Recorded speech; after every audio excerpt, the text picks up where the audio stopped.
Sebelum sibuk nak buat Suruhanjaya lain, siasat dulu. Suruhanjaya, pendawaan terpilih ni yang perlu diutamakan.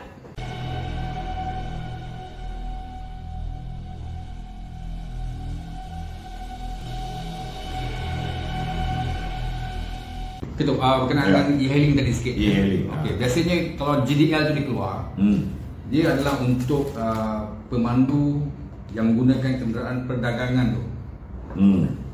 Jadi adakah lepas GDL tu besok motor-motor ni perlu dimasukkan dalam Puspakom tu? Biasanya GDL tu dikeluarkan kepada lori, trailer dan sebagainya untuk kenderaan perdagangan, kan? Taksi dan sebagainya. Cuma kita harap janganlah sampai ke tahap gitu, kan? Kita pasti bahawa niat tu baik. Niat baik tak semestinya persepsi tu akan datang baik. Contohnya, bila masa pun tak cantik, baru je budak-budak ni buat mogok. Ada yang marah dengan Foodpanda, ada yang marah dengan Grab dan sebagainya. Dia orang buat mogok, e-hailing ni buat mogok, kan? Bila kita retaliate, mungkin niat dia nak pastikan supaya kurang apa yang dipanggil sebagai kemalangan jalan raya melibatkan pemandu e-hailing dan p-hailing. Tetapi orang boleh create fitnah. Tahulah sekarang ni, dia tu cakap, oh menteri-menteri ni dibayar. Sebab aku tengok komen-komen ni, dia kata menteri-menteri ni dapat dana politik daripada owner Grab, owner Foodpanda. Kan tak sedap bunyinya, kan? Jadi kenapa kita nak bagi ruang untuk mereka ni memfitnah kita, terutama sekali bila kita pilihan raya ni berada di hujung jalan. Elakkan daripada diri kita difitnah oleh puak-puak Pakatan Harapan dan Perikatan Nasional. Jadi hari ni viral pasal Datuk Najib punya kes. Yang Datuk Najib tarik balik fitnah terhadap Ketua Hakim. Terhadap Hakim Nazlan. Okey, kita kena faham Datuk Najib ni dia baru saja mengambil peguam baru. Okey. Dan sekarang ni dia membawa kes ini di peringkat Mahkamah Persekutuan. Bila dia dapat peguam baru, sudah pasti pendekatan pun mestilah berbeza. Kalau mungkin sebelum ini pendekatan peguam Tan Sri Syafie mahu menjadikan beberapa isu sebagai modal untuk cuba apa yang dipanggil sebagai menjadikan perbicaraan yang dihakimi oleh Hakim Nazlan ini sebagai tidak sah. Kalau sebelum ini, pertama sekali kita pun tahu bahawa kenyataan yang dikeluarkan oleh blogger Pakatan Harapan mengatakan bahawa Nazlan telah menerima RM2 juta. Bila dia terima RM2 juta, Raja Petra mengatakan bahawa RM1,036,127.40 telah dimasukkan ke dalam akaun Maybank Nazlan, sebanyak 11 transaksi, dan dikatakan duit ini duit jolo. Ini satu ketuduhan, satu dakwaan. Satu dakwaan lagi ialah berdasarkan bukti-bukti terkini yang diperolehi oleh pihak peguam menunjukkan bahawa Hakim Nazlan terlibat secara langsung dalam pengurusan pertama sekali pinjaman yang cuba diperolehi oleh pihak 1MDB daripada Maybank ketika Hakim Nazlan menjadi Head of Legal and Corporate Affairs Maybank dan juga merupakan General Counsel dan Company Secretary Maybank. So ini sudah masuk bab conflict of interest. Ini kena faham. Pertama sekali tadi tentang dakwaan Raja Petra yang telah pun disiasat oleh pihak SPRM berhubung duit yang dikatakan diterima oleh Nazlan daripada Jolo. Kedua, dakwaan yang melibatkan penglibatan Nazlan yang terang-terang terlibat dan mempunyai konflik of interest. Konflik of interest ni dakwaan yang kedua.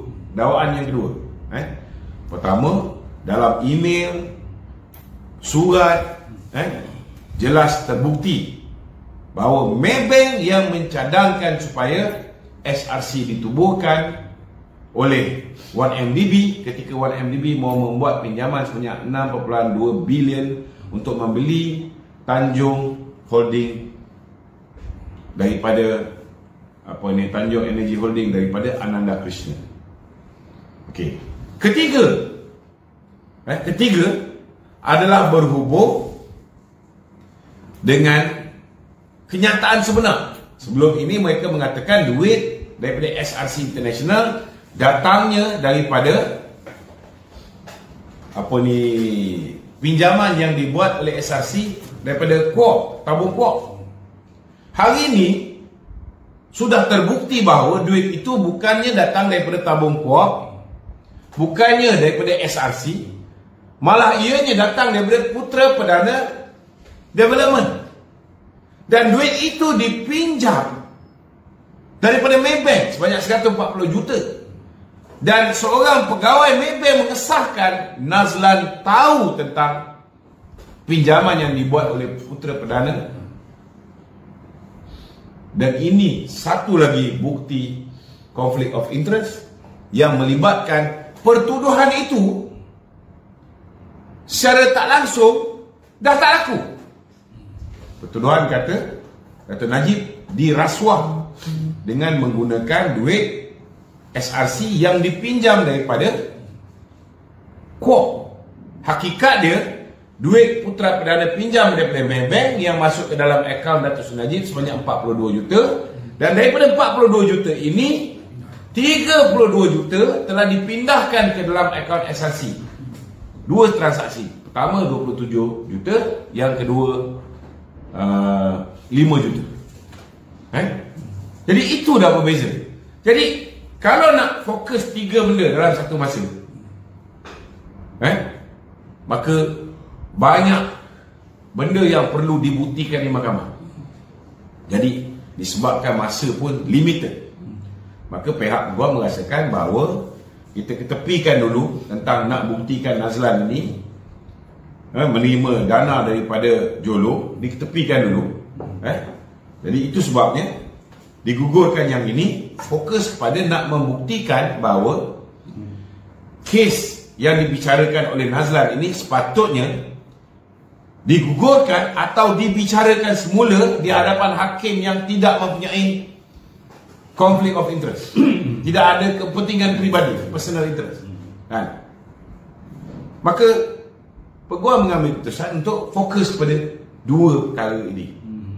Bukan maknanya dakwaan bahawa Nazlan mempunyai conflict of interest ini digugurkan. Tidak. Daripada 3 cabang ni, fokus pada 2. Jadi kena jelas. Kena jelas. Hari ni kita tengok geng-geng Pakatan Harapan berpesta. Berpesta. Padahal belum membicara. Bicara bermula pada 15 hari bulan. Dan sudah pasti pihak defense masih lagi meletakkan penglibatan Nazlan dalam pengurusan Maybank, dan banyak perkara yang jelas menunjukkan beliau ini mempunyai kepentingan peribadi dalam kes ini, dan tidak wajar dibenarkan mengambil kes ini, dan dia sepatutnya recuse himself from this case. Itu tetap. Itu tetap. Jadi jangan gelabah tak tentu pasal. Geng-geng kita ni tak tahu apa-apa, main kelang kabut. Ini kena faham. Tok, ada orang bertanya tu, kenapa penemuan-penemuan yang baru ni tidak dibangkitkan sebelum pengadilan peringkat Mahkamah Tinggi dulu? Kalaulah Datuk Seri Najib tahu dalam akaun Zeti punya suami dan anak dia duit diterima sebanyak 715 juta. Dah lama dah kita masukkan. Tapi masalahnya bila berlaku pilihan raya negeri Melaka, sehari sebelum pilihan raya tu barulah Ketua Pengarah SPRM ataupun Ketua Pesuruhjaya SPRM mendedahkan, mengesahkan bahawa memang pihak SPRM telah membawa pulang daripada baki 715 juta yang keluarga Zeti, suami dan anak dia terima dalam syarikat dia, lebih kurang 64-65 juta ringgit telah dirampas, dibekukan oleh pihak Singapura, telah dibawa balik ke Malaysia. Masa tu baru kita tahu, dan pada ketika itu beberapa hari selepas tu Peguam Datuk Seri Najib telah memfailkan bukti baru. Kalau kita tahu lama, dah tentulah kita pakai. Kan? Sama juga kes yang melibatkan Datuk Zahid. Sebelum ni, kalau kita tahulah Mahathir pun terima duit UKSB, dah lama kita jadikan isu. Kalau kita tahu selama hari ni, Muhyiddin pun terima duit UKSB, KJ pun terima duit UKSB, Syamuddin pun terima duit UKSB, Syafiq Abdal pun terima duit UKSB. Dah lama dah kita balon. Kita tak tahu. Yang tahu siapa? Yang tahu Latifah Koya, yang tahu Tommy Thomas. Sebab bila mereka memanggil David Tan, mereka memanggil David Tan untuk mendapat keterangan David Tan, sudah pastilah David Tan dah cerita A to Z apa yang dia nak cakap dekat dalam mahkamah tu, sudah diberitahu pada pihak SPRM. Tapi Latifah Koya ketika itu mengambil keputusan untuk mendakwa Datuk Zahid saja. Itu sebab kita cakap ini terang-terang pendakwaan berniat jahat, bermotifkan politik, dan pendakwaan terpilih sebab dia pilih hanya Presiden UMNO yang tak nak bubarkan UMNO dan tak nak masuk Bersatu. Kenapa dia tak dakwa Muhyiddin? Kenapa dia tak dakwa orang-orang yang rapat dengan Mahathir, yang bantu Mahathir, macam Syamuddin? Dia tak dakwa. Macam KJ, dia tak dakwa. Nampak tak? Ini kita kena faham. Kenapa kita tak daripada awal mendedahkan perkara ini, membawa perkara ini ke mahkamah. Kalau awal lagi kita dah tahu, rupa-rupanya Mahathir mengangkat Hakim Nazlan ini daripada mahkamah rayuan, mahkamah komersial, tak ada pengalaman kes jenayah, tiba-tiba letak untuk mengadili satu kes jenayah yang berprofil tinggi. Sebab dia apa? Sebab dia sebenarnya terlibat, daripada awal lagi terlibat dalam penubuhan SRC.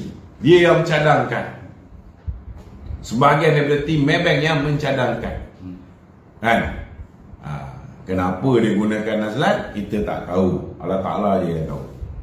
Tapi percayalah, kena buat Suruhanjaya tentang siasatan ke atas pendakwaan atau dakwaan-dakwaan yang dibuat oleh Tommy Thomas, mengatakan berlakunya campur tangan eksekutif ketika beliau menjadi Peguam Negara. Ini siasat dulu. Ini patut disiasat dulu. Lepas tu baru kita siasat kapal ni.